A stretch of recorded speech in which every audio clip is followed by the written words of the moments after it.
Muy buenas tardes. Agradecemos nos acompañen a la conferencia magistral Democracia Paritaria, impartida por la especialista Paula Narváez Ojeda. Vamos a dar algunas consideraciones para motivar una sesión respetuosa y ordenada. Con la finalidad de poder identificarles, les pedimos amablemente que verifiquen que aparezca su nombre y su primer apellido en su usuaria, seguido de las siglas de su institución u organización. Durante la sesión les pediremos desactivar el micrófono y encender su cámara. Muchas gracias.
Buenas tardes a todas y todos quienes nos acompañan en la conferencia magistral Democracia Paritaria, impartida por la especialista internacional Paula Narváez Ojeda a través de la plataforma Zoom y a quienes siguen la transmisión por el canal de Facebook de LID Mujeres. A nombre del Instituto Nacional de las Mujeres, les damos la más cordial bienvenida. Daremos comienzo a esta sesión con un mensaje de bienvenida de la doctora Nadine Gassman Silverman, presidenta del Instituto Nacional de las Mujeres, quien también dará lectura a una breve semblanza de nuestra ponente. Por favor, presidenta, adelante. Muchas gracias, Lilia. Un gusto saludarles a todas y a todas. Realmente quiero agradecerle a mi querida amiga Paula Narváez la disposición, primero de haber estado aquí con nosotras y después pues la pandemia y la realidad nos trajo a vernos así en cuadritos. Yo quisiera presentarles a Paula, que es psicóloga y una política chilena con más de 20 años de experiencia en la gestión pública, políticas públicas, género y participación de las mujeres. Estudió psicología en la Universidad Andrés Bello, Chile, tiene un magíster en economía y gestión regional de la Universidad Austral de Chile y un máster en estudios latinoamericanos de la Universidad de Georgetown en Estados Unidos. Fue encargada regional de programación, delegada presidencial, jefa de gabinete y asesora de la expresidenta Michelle Bachelet. Posteriormente se desempeñó como ministra secretaria general del gobierno de Chile en el segundo mandato de la presidenta Bachelet. Se ha desempeñado también como especialista en gobernanza y participación política de las mujeres en ONU Mujeres y oficial a cargo de la Oficina de ONU Mujeres en México. Estuvo contendiendo por la candidatura a la presidencia de Chile y realmente haciendo una agenda de lo que es la democracia paritaria. Yo quisiera agradecerte, Paula, querida, que estés con nosotras en la víspera de esta reunión que vamos a tener con algunas de las líderes electas de esta elección fantástica, producto de todo el esfuerzo de las mujeres de México por muchos años de lograr la paridad en todo. Entonces, pues con mucho gusto, con mucho afecto y saludando a todos y todas las que están con nosotras, les dejo el uso de la palabra. Muchísimas gracias, querida Nadine. Espero que me escuchen bien. Bueno, así veo sus caritas que hacen. Te escuchamos perfecto. Gracias, Paula. Muchas gracias a la presidenta de Mujeres, doctora Nadine Gassman. Es un verdadero honor poder estar esta tarde compartiendo con todas y todos ustedes en esta conferencia sobre la relevancia de la democracia paritaria. Quiero también saludar, por supuesto, a cada una y cada uno de los asistentes, a las distintas representantes de los distintos estados, del Tribunal Electoral, del Instituto de las Mujeres a lo largo del país. Decirles que para mí, bueno, México significa tantas cosas, en lo personal, en lo político, también, por supuesto, en lo profesional, y es una enorme dicha poder compartir con ustedes, sintiendo que México claramente hoy día es un ejemplo para la región en cuanto a cómo se ha empujado y levantado la agenda por la democracia paritaria, y es un referente para América Latina y también para el mundo. Como decía la doctora Gassman, habría sido para mí un placer estar presencialmente, pero las restricciones por la pandemia del COVID impidieron ese viaje presencial, pero que espero se pueda resolver en el futuro y poder estar con ustedes también de manera presente. Bueno, como les decía, también en la semblanza de mi trayectoria quiero contarles un poquito desde dónde hablo, porque el contexto siempre es importante.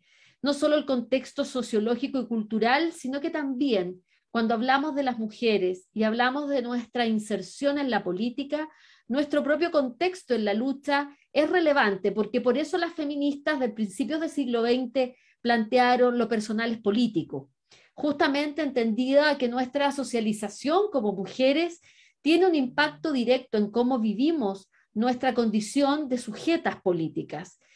Acabo de participar de una elección primaria como precandidata presidencial del Partido Socialista en Chile y de otros partidos que me acompañaron y me apoyaron el sábado recién pasado, el 21 de agosto.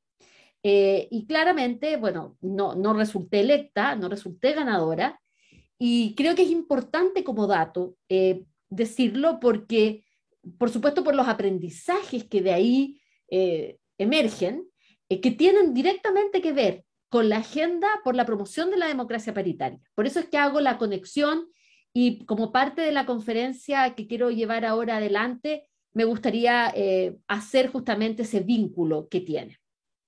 Pero quiero partir esta conferencia invitándolas e invitándolos a que hagamos la reflexión necesaria de todos y todas nosotros de pensar el necesario vínculo que existe entre el contexto mundial, regional y la democracia paritaria. Es decir, creo como propuesta que no es posible hablar de democracia paritaria en vacío, que es necesario llevarlo al contexto político, cultural y económico de los distintos territorios, zonas geográficas, países, puesto que si no, lo que suele ocurrir es que la lucha por la igualdad sustantiva entre mujeres y hombres se transforma en una agenda de carácter paralelo, pero no como una agenda movilizadora de los cambios societales necesarios para el logro de una mejor vida para todas las personas, para la promoción del buen vivir. ¿Qué quiero decir con esto? Que la lucha por la reivindicación de los derechos políticos de las mujeres en nuestra historia ha estado dada en el contexto de una cultura patriarcal que la ha dejado puesta en una marginalidad y no en la corriente principal de la discusión política y económica de los países y del mundo. Y creo que es justamente ese el gran desafío que hoy día tenemos desde el punto de vista estratégico. Comprender de que no hay posibilidad de transformar el mundo y las condiciones de vida de todas las personas si no es replanteándonos esa democracia y pensándola en el horizonte necesariamente como una democracia paritaria. Y por eso es que vemos con mucha alegría y esperanza lo que está haciendo México en este sentido. Y el trabajo que hay mujeres, que aprovecho de saludar por su aniversario, tiene, ¿no es cierto?, que ver también en su empuje como agenda política del país. Quisiera poder compartir con ustedes una breve exposición, una breve presentación que nos permita ir reflexionando sobre estos puntos. No sé, Lilia, si la presento yo o ustedes la presentan. Como usted nos diga, Paula, si usted tiene todo para poder compartir. Es que me parece que está inhabilitado. Pero A ver, ustedes la tienen. Deme un segundo, por favor. Vale.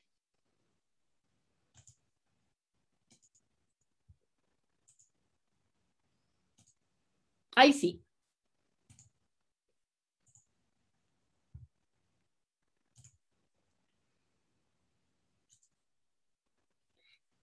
¿Se ve bien la presentación? Sí, sí, correcto. Quiero partir señalando entonces, a propósito de lo que estaba mencionando, que la democracia paritaria y nuestra relevancia en términos de discutir acerca de la trascendencia de las mujeres en el ámbito político cobra sentido en un contexto.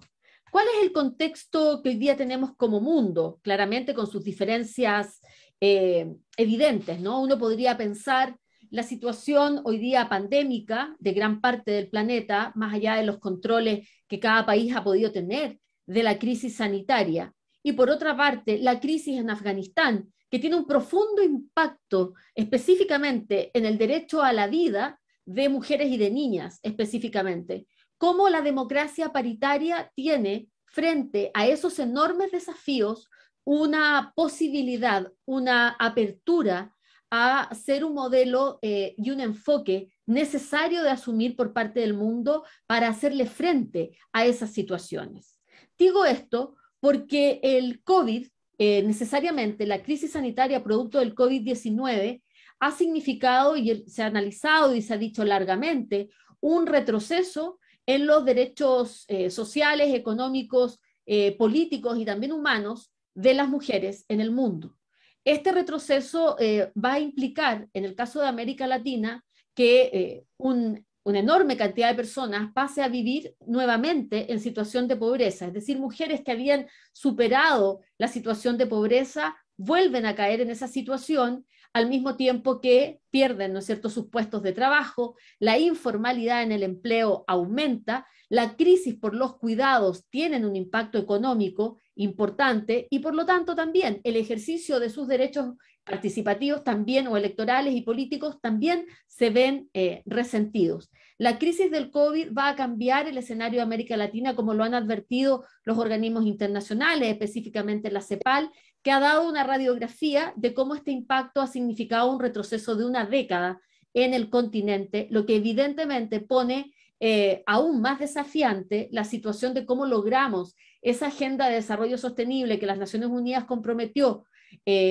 para el 2030 y que hoy día, producto de la pandemia, se ve claramente amenazada o al menos muy desafiada. Además de aquello, la pandemia nos golpea como continente en un momento en que había un diagnóstico de parte de los países y también a nivel internacional de una democracia de baja intensidad, de una democracia debilitada. Ya Latino Barómetro nos viene diciendo hace casi una década de que la democracia está siendo cuestionada como forma de gobierno y que por lo tanto hay una menos adhesión a la necesidad de tener democracias como formas de relacionamiento político. Y eso obviamente genera un impacto en la estabilidad institucional y en la posibilidad de que esas instituciones asuman un enfoque específico de democracia paritaria como un mecanismo para el cambio y la transformación. En este debilitamiento de la democracia aparece también como un factor de riesgo cómo las jóvenes y las mujeres pueden optar por valorar de manera, digamos, preocupante otras formas de ordenamiento institucional más vinculados a lo autoritario. Y eso claramente es un riesgo para un continente que requiere de instituciones muy fuertes para poder salir de la situación de pobreza y desigualdad que sabemos golpea aún a nuestra región. Esto demuestra también que hemos llegado al momento, y esta pandemia lo dejó muy de manifiesto, que tenemos un modelo de desarrollo económico agotado. El modelo neoliberal ha llegado a su fin, como ha sido decretado en muchos lugares, y las economías del mundo han ido asumiendo cada vez más modelos donde el Estado debe tener un rol muchísimo más activo en la garantía de los derechos sociales de las personas.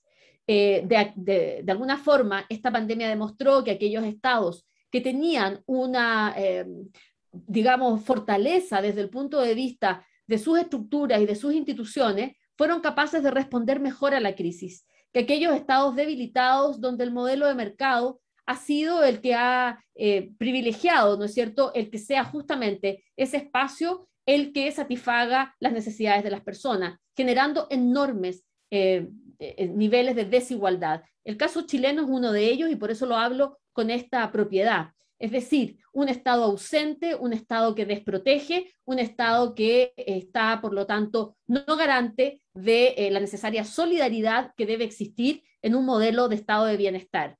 Creemos que este modelo de desarrollo evidentemente tiene que replantearse producto justamente del contexto en que estamos viviendo como región. Ese contexto también tiene que ver con la crisis climática.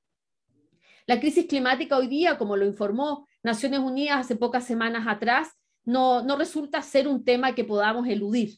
Hoy día es una realidad, forma parte del contexto desde el cual los países deben pensar sus políticas públicas.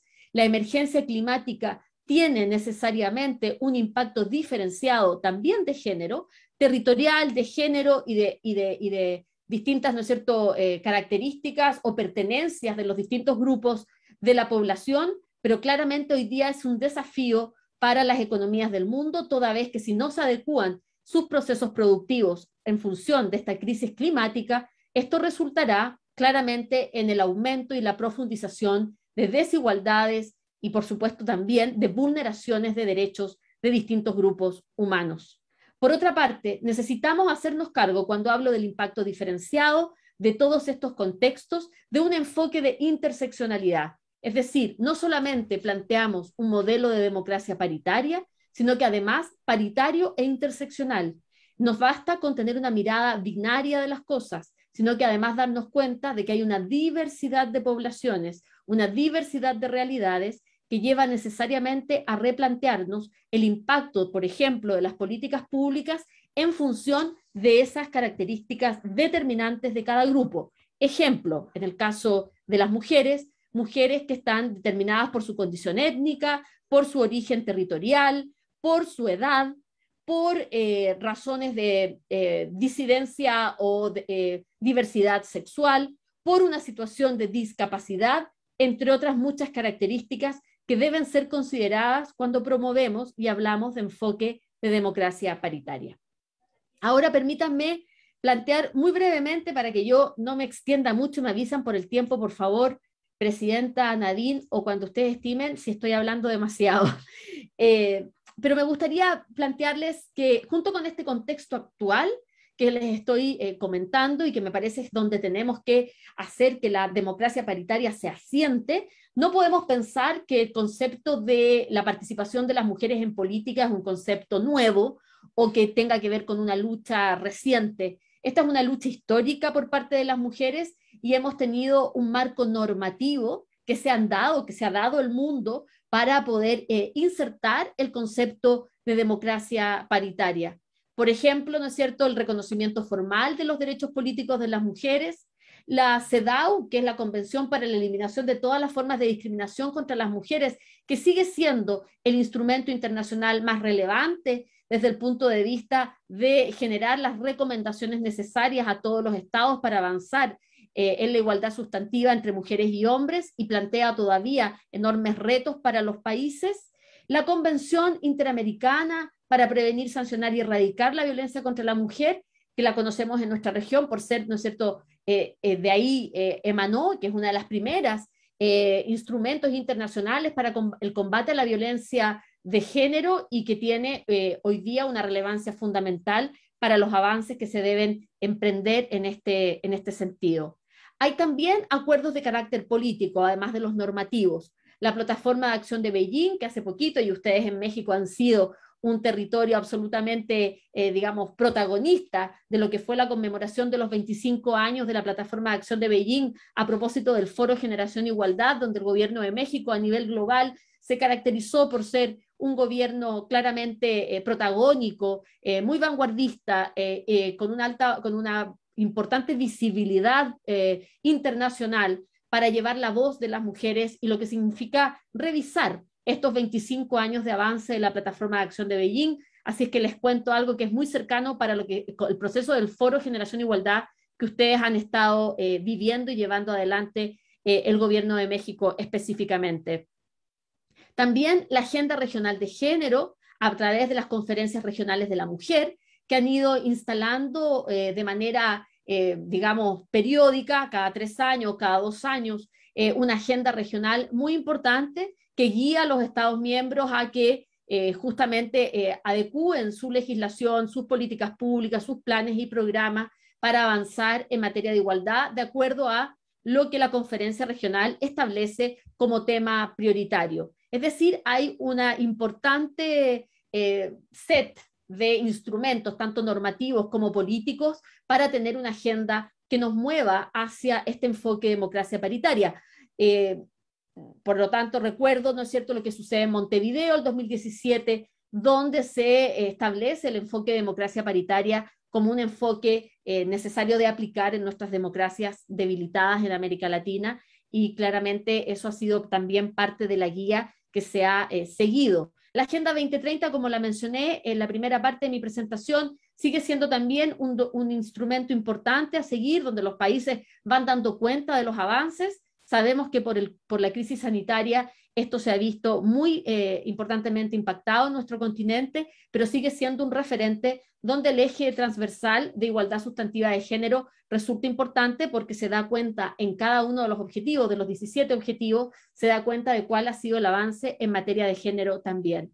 Otros hitos clave, me parece importante señalar, es la norma marco para consolidar la democracia paritaria, una iniciativa entre el Parlamento Latinoamericano y ONU Mujeres del año 2015, que es también un instrumento de referencia que han podido tener a la vista los gobiernos y los parlamentos de la región, especialmente México, que ha hecho un importante avance.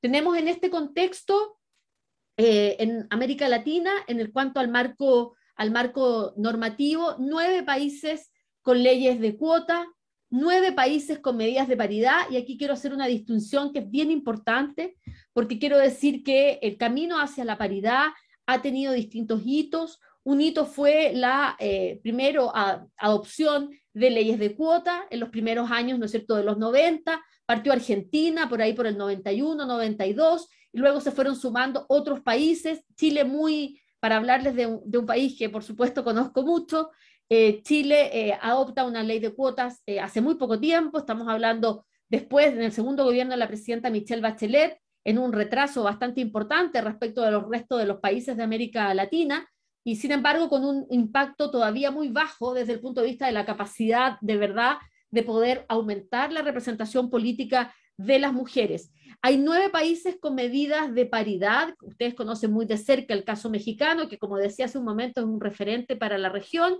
Se han sumado Ecuador, Bolivia, también Nicaragua, que lo tienen a nivel constitucional, igual que México, Costa Rica, Panamá, Honduras, Argentina y Perú, desde un punto de vista de rango, digamos, legal, y Colombia, que está por pendiente todavía de aprobación por parte de la Corte Constitucional.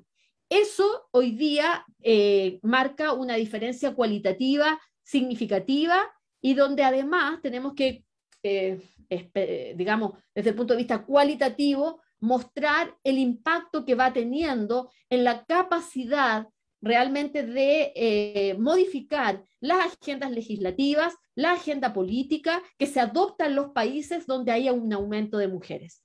Quizás este es el momento para que yo me pueda referir a ese desafío que es tan significativo.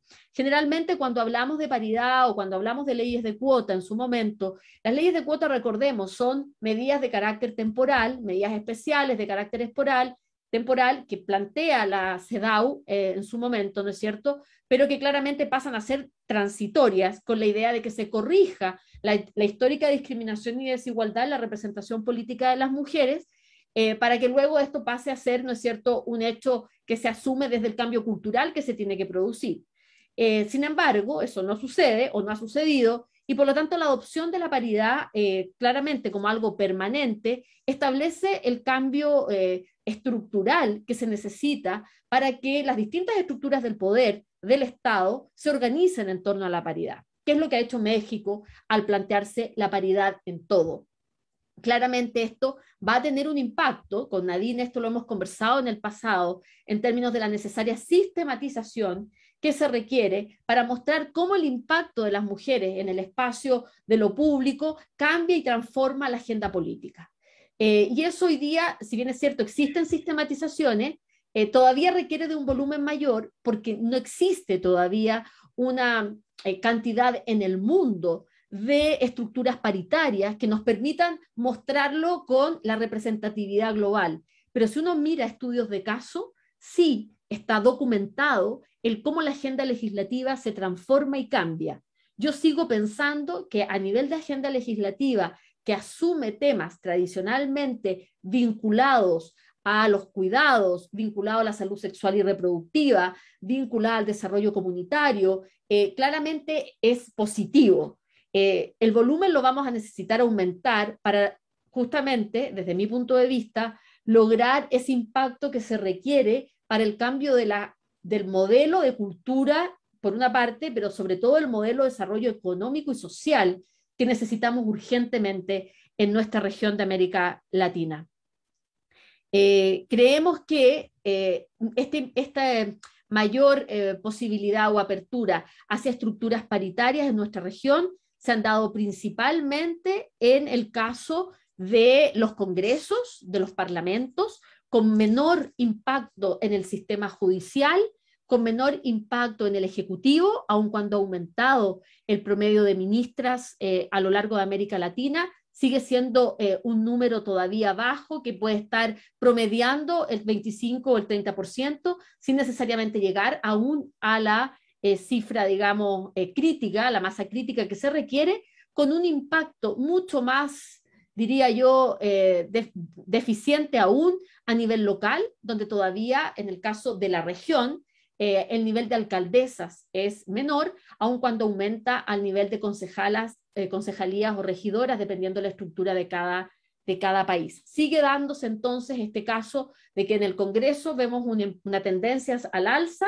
Lamentablemente la estructura judicial sigue siendo muy hegemonizada por masculina, y el poder local que sigue estando muy en la base, las mujeres, pero cuando aumenta el nivel de poder siguen siendo los hombres todavía los más representados. ¿Cuáles son las barreras que seguimos teniendo las mujeres en la región y que se pueden vivir y experienciar muy directamente en la cultura política? Yo me quedaría en el punto 3 de las barreras culturales y las desigualdades. Se dicen rápido, pero son sin lugar a dudas las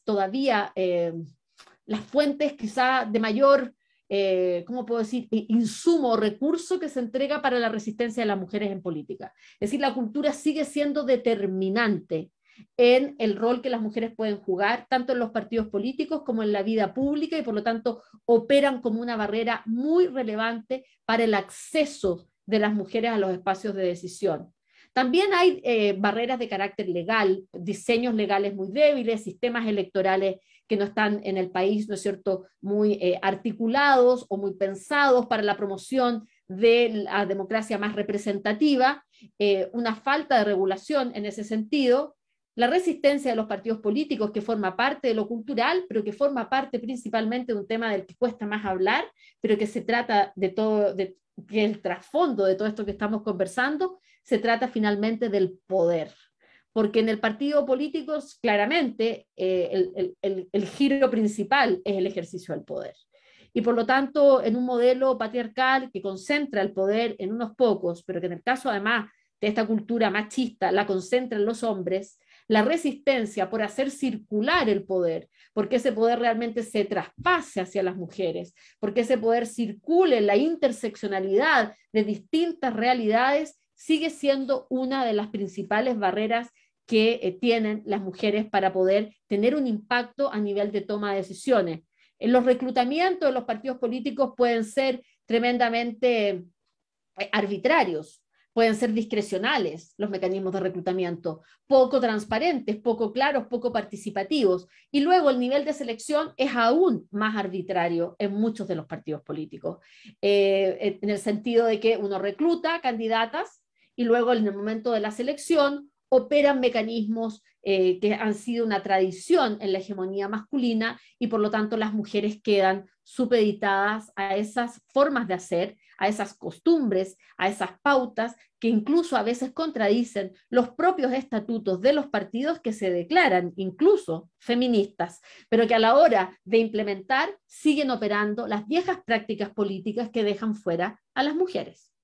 Por otra parte está la violencia contra las mujeres en política. México es un país que ha asumido de manera bastante importante esta realidad. Yo quiero después seguramente referirme al tema, porque si hablamos de mujeres en política y si hablamos de la trascendencia de las mujeres en política y si hablamos del horizonte paritario como el horizonte deseado, no podemos dejar de mencionar una realidad que nos agobia, que nos apremia, que nos angustia, y que por lo tanto nos tiene que hacer tomar acción, cosa que México ha hecho y otros países de la región también, que es la violencia basada en género que viven las mujeres que están en la política y que tiene como, yo diría, uno de sus principales objetivos, despolitizar a las mujeres. Si tú despolitizas a las mujeres, por lo tanto, evitas, ¿no es cierto?, inhibes que lleguen al poder y por lo tanto las prácticas patriarcales se siguen reproduciendo. Y un quinto elemento que tiene mucho que ver con la violencia también, que está vinculada a la violencia, es el desfinanciamiento para las mujeres.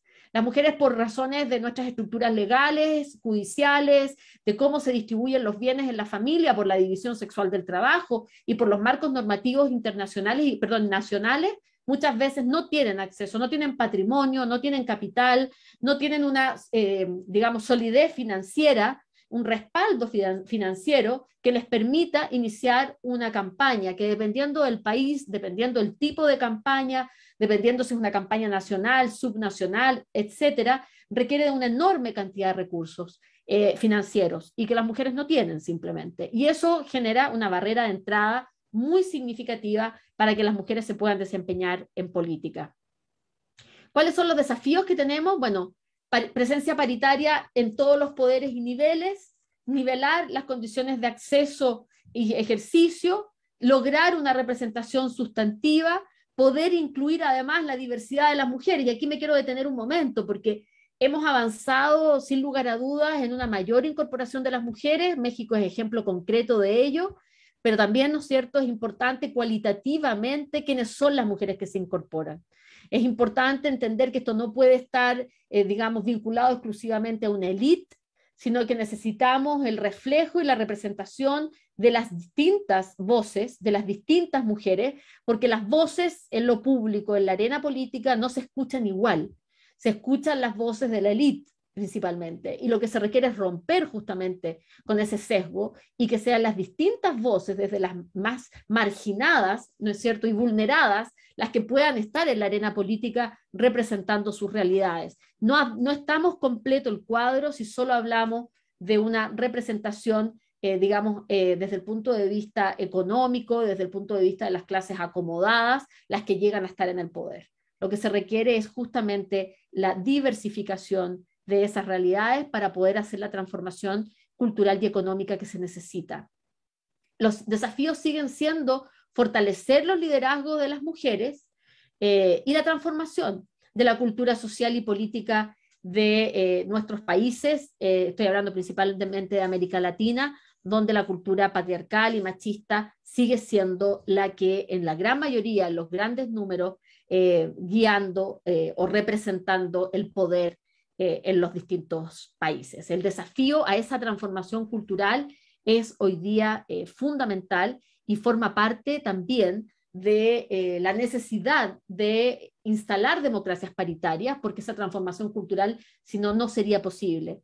Ahora, yo quiero decir que cuando hablo de democracia paritaria, consustancialmente, estoy hablando al mismo tiempo de una democracia donde las mujeres que se incorporan, además de ser diversas, tienen una conciencia clara de que la agenda que van a promover es la agenda de la igualdad sustantiva, es una agenda feminista, es una agenda de transformación y transforman el modelo feminista en un modelo de acción política. Eso es muy importante porque generalmente la crítica es, bueno, ¿es solo un tema cuantitativo? Claramente no lo es. Y el concepto de democracia paritaria, tal como está establecido en la norma marco del Parlatino y ONU Mujeres, establece ahí que es un concepto catalizador que en realidad habla de una nueva manera de entender las relaciones entre mujeres y hombres. Y por lo tanto ahí está ese, digamos, profundo impulso transformador que tiene el enfoque de democracia paritaria. Muy rápidamente, porque ya me estoy extendiendo mucho, quiero decirles que la violencia contra las mujeres en política como una de las principales barreras para la promoción de más mujeres y sobre todo de diversas mujeres en la política es un tema que ha sido estudiado, que ha sido medido por la Unión Interparlamentaria, por ejemplo. También ONU Mujeres y MESECVI han hecho esfuerzos a nivel de América Latina para tener datos a nivel nacional, pero claramente este es un tema relevante cuando, por ejemplo, la Unión Interparlamentaria nos señala que el 81,8% de las mujeres parlamentarias en el mundo experimenta violencia psicológica. Y cuando hablo de violencia psicológica, miren, habiendo yo salido recién de una campaña presidencial a nivel de país, pueden resultar cosas que pasan por alto. Es como la violencia en general contra las mujeres, que se naturaliza, que se genera, se establece como una manera aceptada, ¿no es cierto?, de violentar, y que forma parte de los códigos cotidianos de la vida. Bueno, en la política pasa lo mismo. La descalificación, la subestimación, el invisibilizar o el decididamente denostar en lo público, a través, por ejemplo, de las redes sociales, el comportamiento político de las mujeres es algo extremadamente habitual. El contenido de esas descalificaciones, el contenido de la violencia o de la agresión verbal, es un contenido que tiene una base de género muy importante, generalmente sexualizada o generalmente vinculada a capacidades cognitivas, intelectuales de las mujeres. Es decir, si uno estudia cualitativamente cómo es la violencia contra las mujeres en la vida política, van a aparecer esos contenidos. A las parlamentarias les sucede también lo mismo, o a una persona que aparece en la figura pública en un espacio gremial, por ejemplo. El contenido de la violencia psicológica tiene mucho que ver con la división, con los prejuicios y estereotipos de género tradicional. A mí hace muy poquito se me preguntó en Chile si no me sentía mal por abandonar a mis hijas a propósito de la campaña presidencial. Es una pregunta que puede parecer obvia desde el punto de vista de la naturalización si uno no tiene pensamiento crítico o no tiene una postura que cuestione ese orden tradicional de las cosas. Creo que el cambio cultural tiene hoy día un importante avance en la medida que una pregunta así pasa menos desapercibida que antes y es más cuestionada en lo público que antes, pero la pregunta sigue ocurriendo. Entonces, ahí es donde nos damos cuenta de que este es un camino a medias todavía, muy a medias, que hay que seguir avanzando. Bueno, aquí mismo este estudio mostró que el 44, casi el 50%, 44%, perdón, casi el 45% de las mujeres había recibido amenazas de muerte, violación, palizas o secuestro durante su mandato. El 65% ha sido objeto de sexismo por los colegas en el Parlamento. Bromas del tipo, prepárame el café, bromas del tipo, ¿no es cierto?, llegó bonita hoy día, y otro tipo de cosas que descalifican y despolitizan a la mujer, o situaciones tan delicadas como nos han contado mujeres parlamentarias de la región en que no tenían un espacio donde sentarse en el Parlamento. El 25,5% experimenta violencia física en el Parlamento. Otras, ¿no es cierto?, han vivido acoso sexual, otras, un 38%, dicen, ¿no es cierto?, que la violencia contra las mujeres en la política, perdón, les socavó la capacidad, ¿no es cierto?, de implementar su mandato en términos de poder ejercer la libertad de expresión, y el 46% teme por su familia. ¿Por qué esto? Porque claramente el contenido de la violencia hacia las mujeres en política, como se basa en los estereotipos de género, se basa, por supuesto, en el vínculo histórico y afectivo que las mujeres tienen con su familia y son un foco de vulnerabilidad al cual apunta el agresor. Lamentablemente, ahí hay muchos ejemplos. Lamentablemente, es importante señalar que muchas de estas manifestaciones de violencia pueden provenir, o generalmente provienen, del mismo espacio político donde la mujer se desarrolla.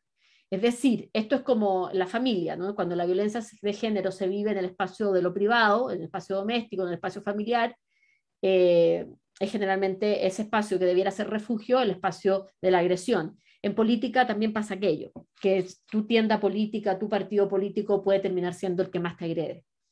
Y eso claramente deja en una situación de mucha indefensión a las mujeres, y por eso es tan importante actuar como México lo ha hecho en el último tiempo, en el último año, de manera significativa, en la modificación de hartos cuerpos legales para abordar este tema, como lo hizo Bolivia el 2012 también, y otros países de la región, como Ecuador recientemente, Perú recientemente, pero todavía falta mucho. Aquí hay leyes, hay algunos ejemplos de esas leyes, ¿no es cierto?, de cómo se han abordado en los distintos países, leyes específicas, como es el caso de Bolivia, Panamá y Perú, como es el caso de leyes integrales de violencia, es decir, cuando se incorpora este tema a las leyes de una vida libre, derecho a una vida libre de violencia, como es el caso de Argentina, Bolivia, Ecuador, México, Panamá, Paraguay y Uruguay, violencias en leyes que regulan la competencia político-electoral, Ecuador y México. Bueno, México, decía, ha modificado varios cuerpos legales para incorporar este tema.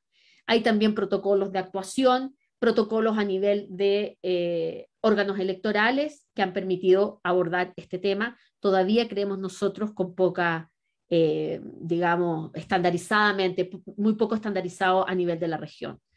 Aquí hay algunos de los aspectos a tener en cuenta para un abordaje integral. Creemos fundamental tipificar el acoso y la violencia, es decir, hay que hablar de esto, hay que mostrarlo, tipificarlo claramente para tener, ¿no es cierto?, los ribetes que debe tener, delimitar las prácticas constitutivas de esta problemática y las sanciones según la gravedad, delimitar una dinámica institucional de denuncia, atención, porque si uno analiza, por ejemplo, lo que ha pasado con la ley de Bolivia, uno da cuenta de que muchas de estas no llegan nunca a la sanción, digamos, hay o un desistimiento o hay, ¿no es cierto?, una sanción de carácter a lo mejor administrativo, pero que no termina transformándose realmente en un vínculo, o sea, en un instrumento que realmente sancione la violencia y por lo tanto la inhiba.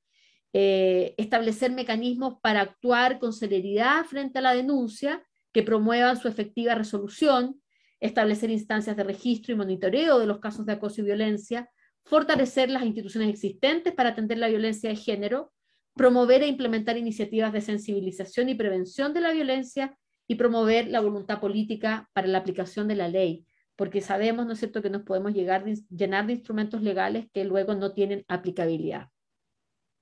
Bueno, aquí yo sé que está los tribunales electorales de México tienen un papel importante en esto, pero claramente se ponen en el centro de nuestra acción en materia de violencia, junto con el Ministerio de la Mujer, la Fiscalía General de la República, el Ministerio de Justicia, los partidos y organizaciones políticas, los medios de comunicación, que pueden tener o sea, son un instrumento fundamental para el cambio cultural, pero al mismo tiempo pueden ser reproductores de la violencia, y por lo tanto una acción clara de parte de los medios de comunicación en este tema puede hacer claramente la diferencia. Las asambleas legislativas o congresos, las defensorías o instancias de derechos humanos, los ministerios públicos, las fiscalías, todos estos actores necesitamos hablar de la violencia contra las mujeres en política, porque si no esto va a ser un problema que no vamos a poder detener y necesitamos actuar ya.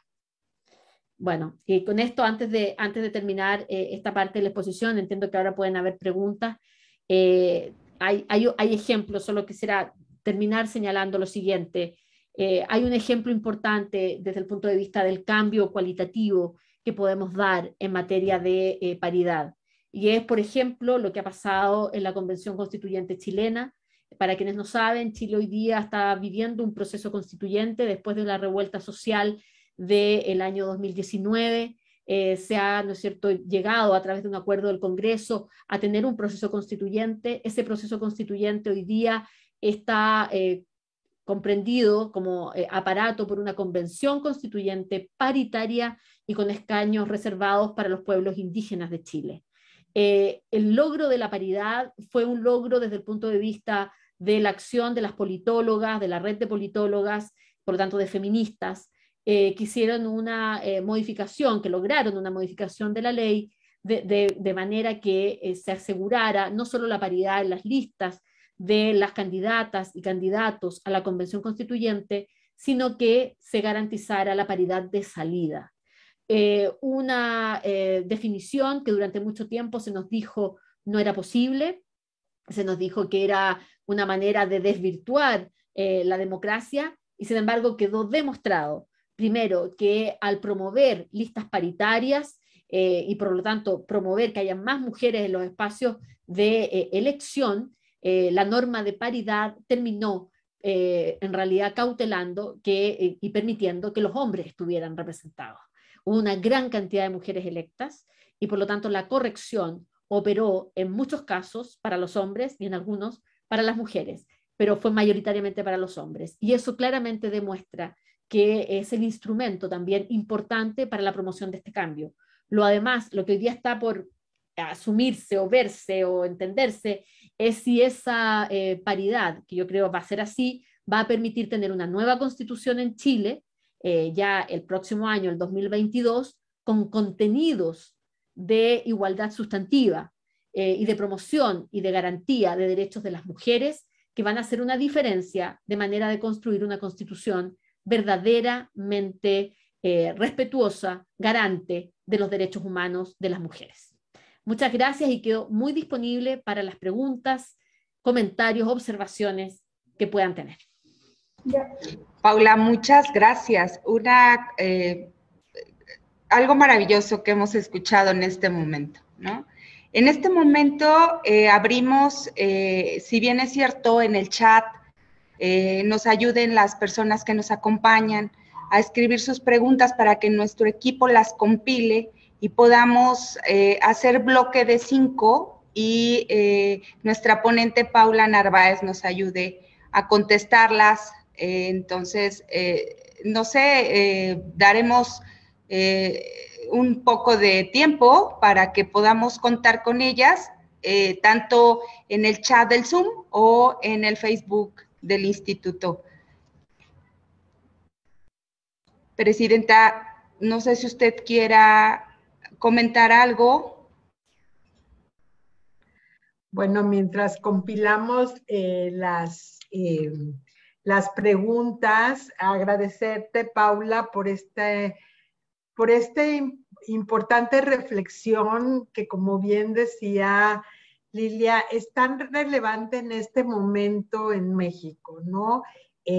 Primero, haber logrado la paridad, ver la paridad en acción, porque yo siempre digo que esto que es una hipótesis que hay que documentar y que hay que comprobar, lo estamos viendo en la calidad de las legislaturas, de las discusiones y los temas y la agenda legislativa que se ha puesto, incluido el tema de la paridad en todo, la inclusión de este tema tan importante que es la violencia contra las mujeres por razón de política, que es tan importante y que también ha sido, pero también en otras agendas que son tan importantes para estos cambios culturales y civilizatorios, ¿no? Como el derecho a los cuidados que se ha aprobado en la Cámara de Diputadas y Diputados de México y que esperamos se ratifique pronto en el Senado. La ratificación del convenio 189 que había dormido un sueño de los injustos durante mucho tiempo y que fue rápidamente aprobado. Entonces, vemos en la práctica lo que significa tener una representación de la vida real, que es un mundo donde habemos mujeres y hombres y en nuestra gran diversidad. Y el otro punto que quiero rescatar también muy importante es el de la diversidad de las mujeres. Es la importancia de pensar que no solo tenemos que ser 50% de mujeres, pero que tenemos que tener también una representación de la diversidad de las mujeres y tener espacios claros para las mujeres indígenas, para las mujeres afro, para las jóvenes, para las mujeres con discapacidad, para las mujeres de la diversidad sexual. Me parece extremadamente importante y decir, por otro lado, que estamos viendo con mucho cariño y con mucha admiración el proceso constituyente en Chile, por lo rico del proceso en términos de su génesis, de ser una respuesta a las calles, a las voces de las mujeres, hombres y sobre todo de las y los jóvenes, y la forma en que esto desde la propia presidencia de la constituyente da una señal inequívoca que la constitución tiene que ser una constitución que sea para todos y para todas. Entonces sí, realmente es muy interesante. Y veo que ya hay muchos comentarios y muchas preguntas, así que ahora que hice este comentario, te paso la voz, Lili. Muchas gracias, Presidenta. Sí, efectivamente se acaba de hacer la compilación y entre las preguntas que tenemos para nuestra ponente son: ¿qué acciones básicas nos recomiendas para poder alcanzar la paridad? La que sigue: se conoce la importancia de la democracia paritaria y la representación descriptiva, pero ¿cómo transitar a la representación sustantiva para llegar a una real igualdad sustantiva por muchas mujeres que llegan a los órganos gracias a la paridad en contra del aborto? Tengo una última, que fue la que se recopiló en este momento, que dice Paula: reconocerte la lucha y constancia en el movimiento feminista en América Latina y preguntarte, ¿cuál consideras que es el detonante para la politización feminista? A veces parece tan lejano o casi imposible pensar una constitución feminista en México. Un fuerte abrazo. Te cedo el micrófono, Paula. Muchas gracias. Bueno, muchas gracias también. A ver, yo creo que tenemos en América Latina, desde el punto de vista de lo normativo, desde el punto de vista del espacio multilateral, que por lo tanto tiene que ver con acuerdos de carácter político, y cuando digo del espacio normativo, digo tantos instrumentos internacionales como los que mencioné al inicio, como las medidas nacionales, legislativas que se han adoptado. Tenemos las condiciones para el avance de la democracia paritaria. Pero aquí hay una variable que obviamente yo quizás no mencioné y que es tremendamente importante y que tiene que ver con el movimiento feminista. Porque es el movimiento feminista un componente en América Latina fundamental para el empuje de esta agenda. Y es en ese sentido el control ciudadano, político, que hace el movimiento feminista a los estados, el que va a ir permitiendo que se cierren las brechas y que se implementen las acciones que desde lo normativo se han ido adoptando, ¿no? Y por lo tanto la apertura de los estados y de los gobiernos a ese diálogo necesario con el movimiento feminista es, creo yo, un instrumento fundamental para el avance de estas agendas. Y por eso es que en estas conferencias regionales que ocurren con cierta periodicidad, o lo que ustedes vivieron en el Foro Generación Igualdad, siempre hay un referente de organización de la sociedad civil que está en paralelo incorporándose a las conversaciones en este tema. Por ejemplo, y no creo que sea menor decirlo, junto con la ocurrencia del Foro de Generación Igualdad, ocurrió este año en la CSW, que es digamos, el espacio de recuento de la situación jurídica y social de las mujeres que se hace en Naciones Unidas una vez al año. El tema prioritario del 2021 fue la plena participación de las mujeres y el tema de la violencia política como uno de ellos, ¿no? También como un elemento que había que analizar. Y por lo tanto, ¿qué quiero decir con esto? Que hoy día las grandes conferencias también están poniendo en el centro la necesidad de la implementación de las distintas marcos normativos que se han ido generando en los países. Pero claramente no es algo que ocurra de la noche a la mañana, no es algo que ocurra de manera inmediata y requiere de un esfuerzo sostenido. Pensemos que la lucha por los derechos políticos de las mujeres uno las instala a principios del siglo XX, ¿no es cierto? Y duran, recién en América Latina, a mediados del siglo XX, aparece el derecho a voto para algunas, ¿no es cierto?, en algunos países.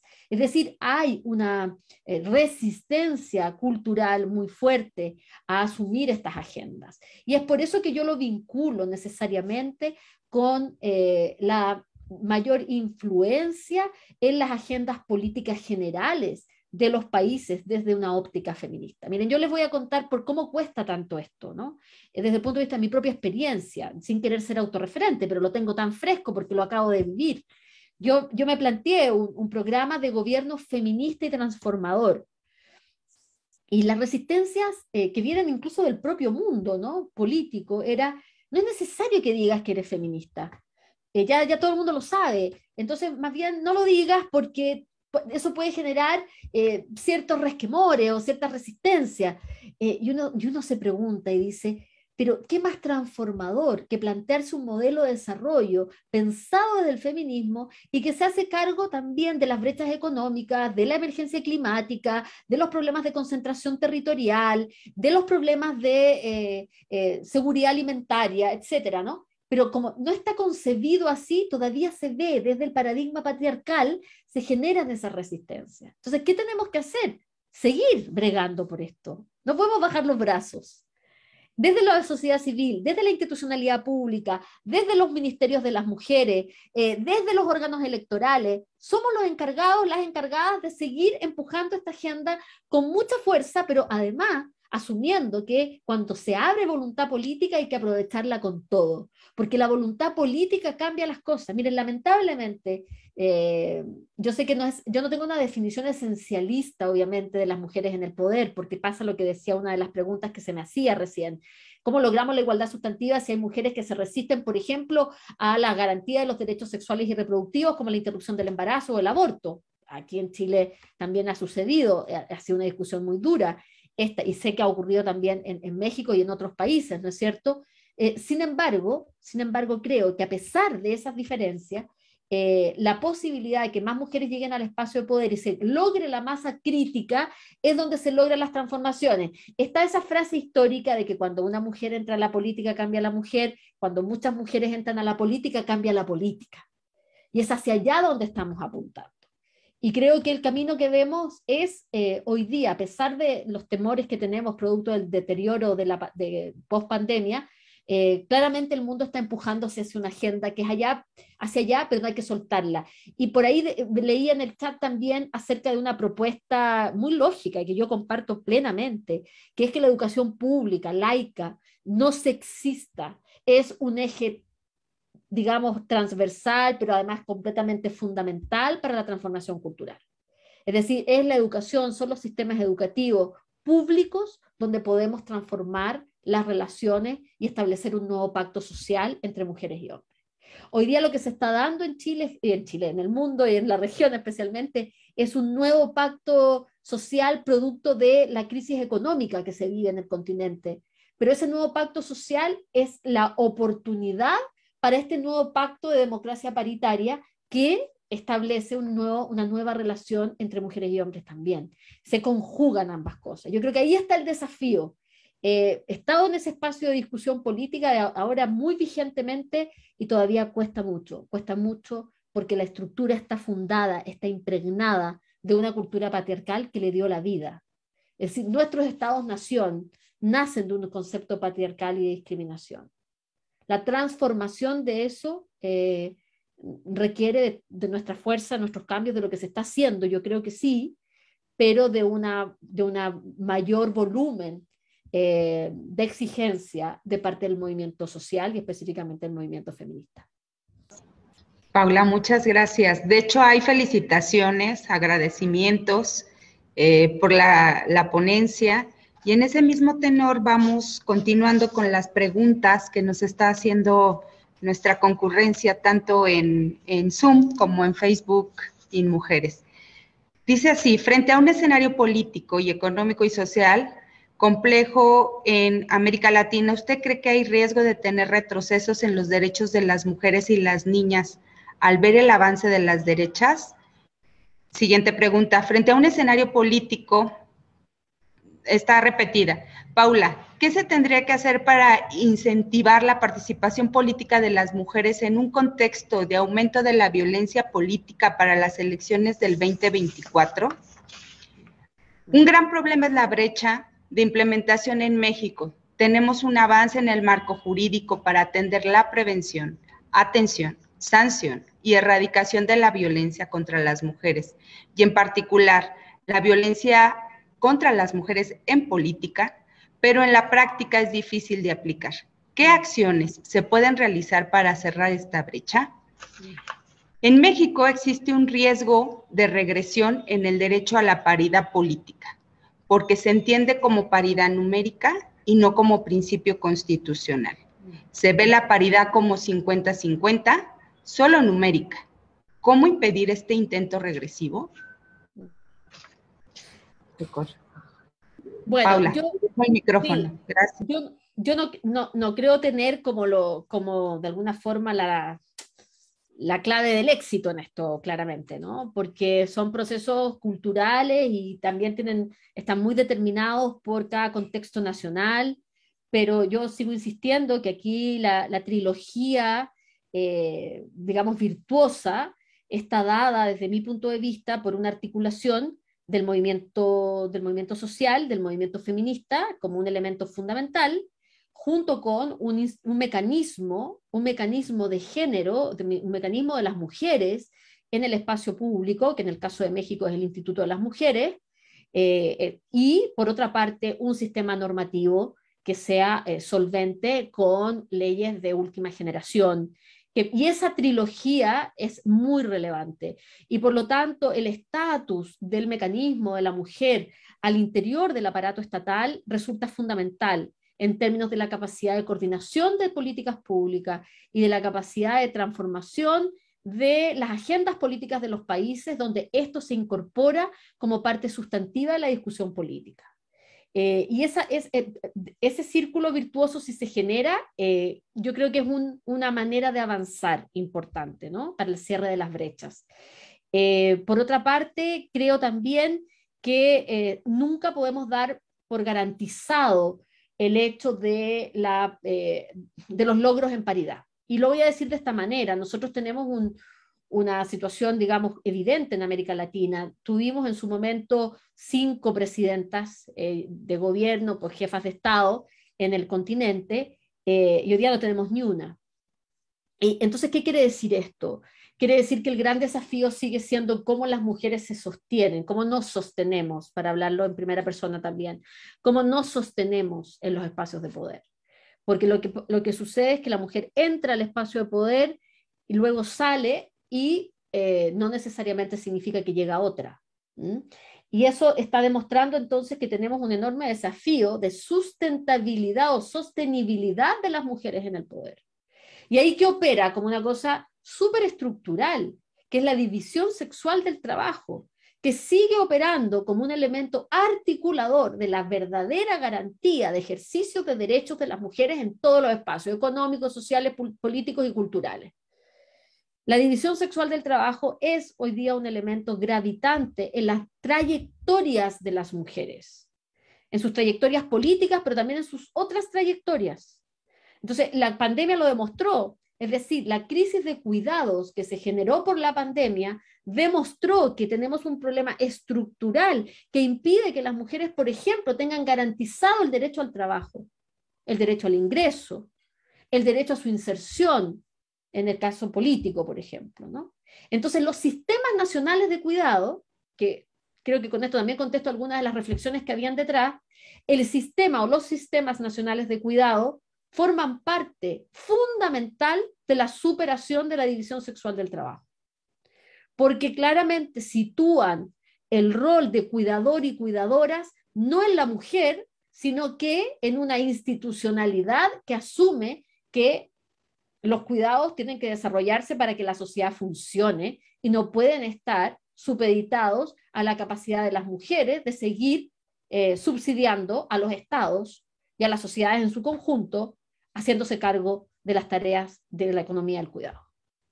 Entonces, claramente, allí hay un elemento sustantivo para que podamos realmente modificar las estructuras del poder y las mujeres estar representadas igualitariamente en los espacios de decisión. Entonces, esta es una agenda completamente en desarrollo.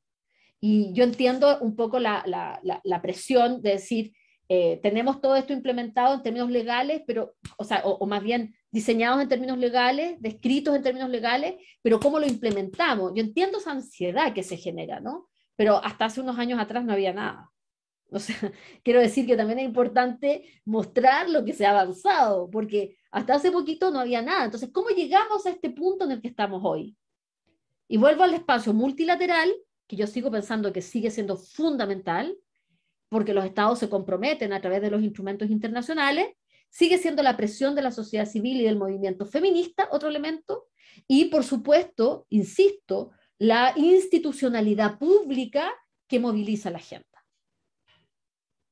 Por supuesto, la mayor incorporación de las mujeres en los espacios de los congresos, porque sabemos que las agendas legislativas se mueven en el espacio congresual.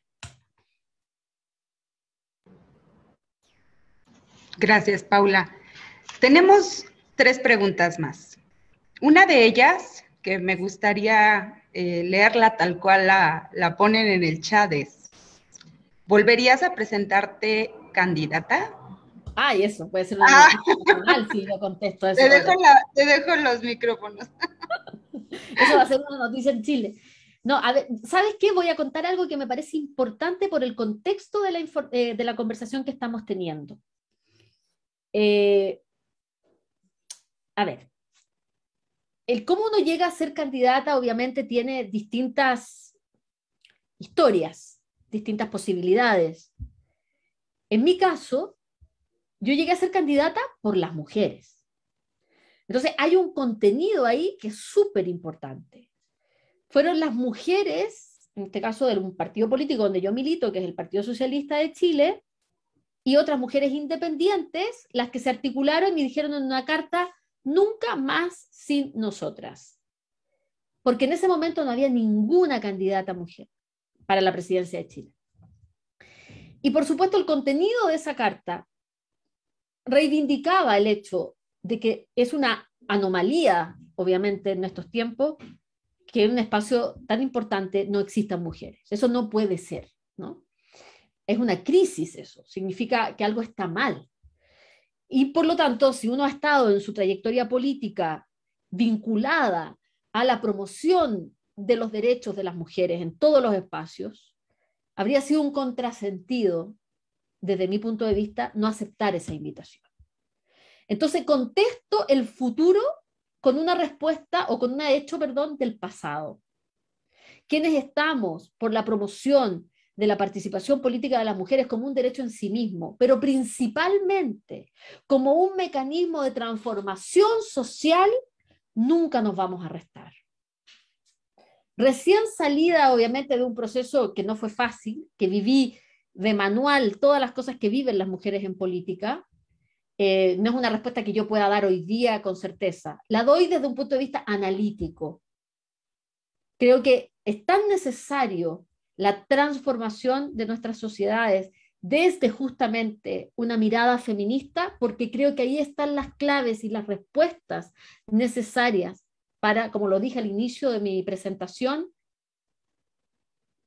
lograr que nuestras sociedades vivan más y mejor. O sea, lo creo profundamente, porque creo que tenemos una manera horizontal de enfrentar los problemas, porque creo que nuestra historia y nuestras trayectorias nos han hecho estar inmersas en una mirada de la vida que es integral, porque creo que tenemos una relación con el poder desde otro lugar. Me parece que tenemos, por lo tanto, una perspectiva de entrega a lo público y a lo político que hoy día es fundamental para que la política cambie. El descrédito de los partidos políticos, el descrédito de la institucionalidad política pasa justamente por una crisis del patriarcado en la política. Así como hay una crisis del modelo neoliberal, hay una crisis cultural del modelo neoliberal que es patriarcal. Y es por eso que se abre ahí una posibilidad de aquellas mujeres que hemos hecho un estado, hemos hecho una revisión crítica de nuestro sistema. Por supuesto, hay muchas que no lo han hecho. La invitación es que cada vez la hagan más.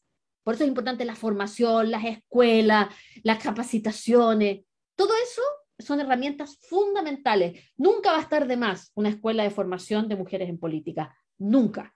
Porque eso es lo que da garantías de que las mujeres que lleguen con esa mentalidad transformadora. Contesté como política porque no dije sí o no, sino que hice un contexto. Oye, lo que decimos, lo políticamente correcto. Bien, cerramos con una última pregunta que tenemos, que dice, ¿cuál sería el reto para lograr que las mujeres que llegan a espacios representativos impulsen propuestas feministas?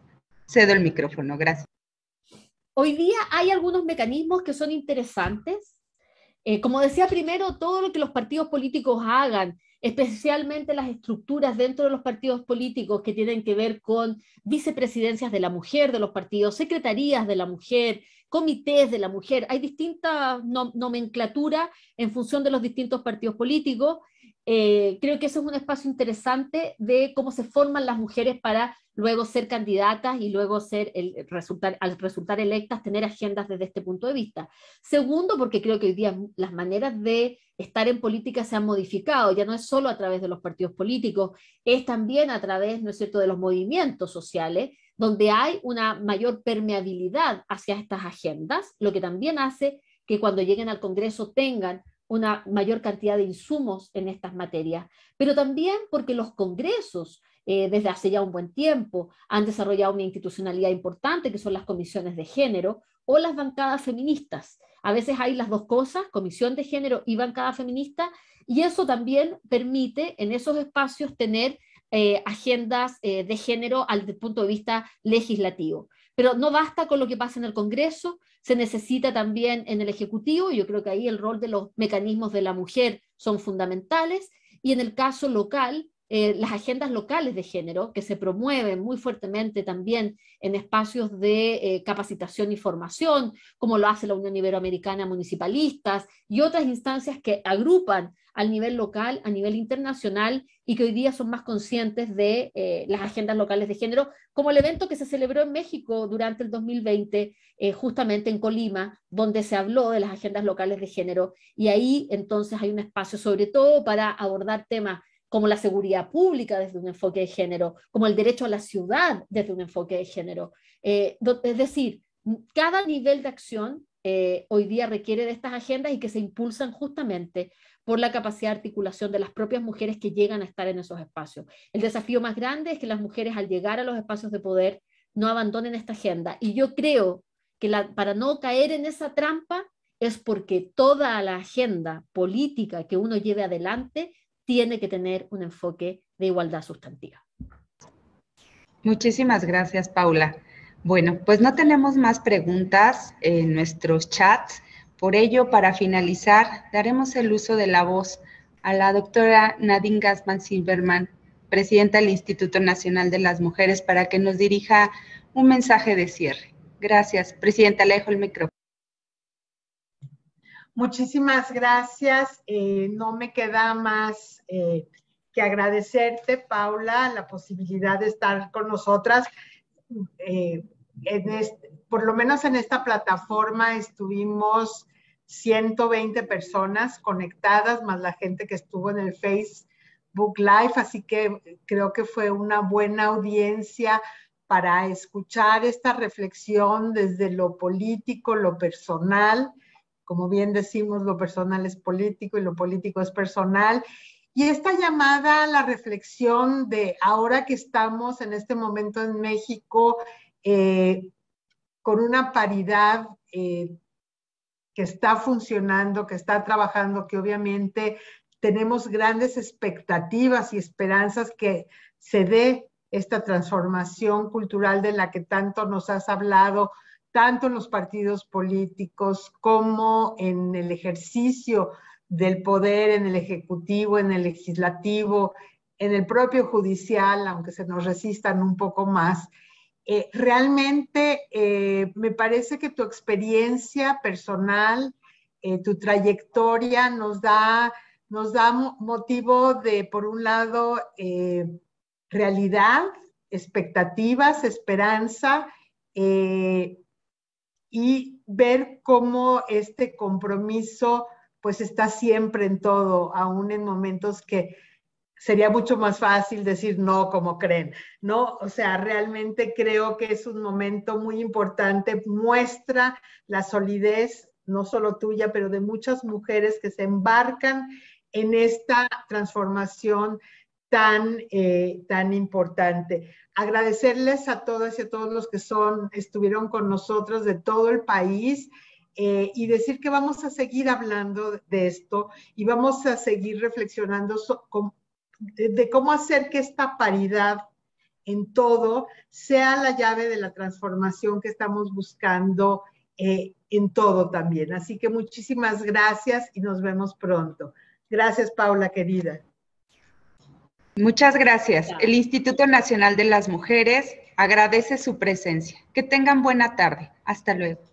Hasta luego. Muchas gracias.